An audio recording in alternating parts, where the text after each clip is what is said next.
puis, quand elle repart lentement. Il faut tout nettoyer. C'est lent, mais ça dure. C'est ça. Et bien sûr, quand ça arrive l'hiver, ben, c'est pas intéressant. Il y a du brouillard, il y a du froid. C'est toutes des conditions qui sont pénibles. Et pour les gens, alors c'est vrai qu'on croit que ça va durer 5 minutes, ça dure trop longtemps, ça énerve tout le monde. 81-82, c'était pour Noël.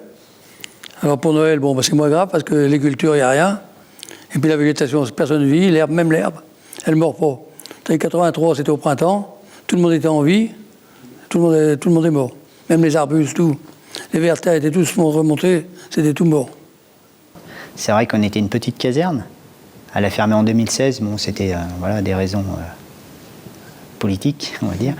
Mais par contre, on était là, on faisait pas énormément d'interventions, mais par contre, en cas de Saône, on était là. On connaissait un peu le terrain quand même. Et on avait le matériel pour. Parce qu'en fait, quand la Saône vraiment est en crue, on ne fait pas n'importe quoi. Il y a des courants. On ne peut pas forcément utiliser des bateaux à moteur. Et c'est vrai qu'on était là pour cadrer un peu ça aussi, quoi. Maintenant, la caserne, elle a fermé. On n'a pas reconnu de crue depuis. On espère que tout se passera bien avec les nouvelles directives, quoi. Il n'y a pas de raison. Enfin, moi, je suis partie prenante de dire que l'urbanisation n'est pas forcément quelque chose de forcément positif et que du coup, on va forcément avoir des conséquences par rapport à ça.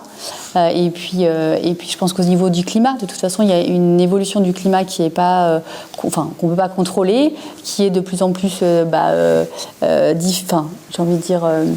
Différentes et accentuées, parce qu'on voit bien qu'on a de plus en plus des saisons qui sont un peu décalées, on a des intempéries importantes alors que c'était pas forcément le cas, des grosses tempêtes qui arrivent aussi. Enfin, je pense que le climat est quand même relativement déréglé et que additionné à cette urbanisation qui a été faite, les deux, je pense qu'on va forcément avoir encore des inondations. Enfin, moi, je sais qu'un jour, moi, je me dis pas qu'on n'en aura jamais. Moi, je trouve que c'est important de savoir ce qui s'est passé.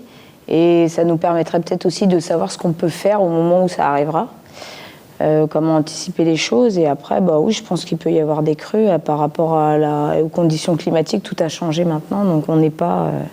Là, l'été qu'on a maintenant, il est un peu catastrophique, là.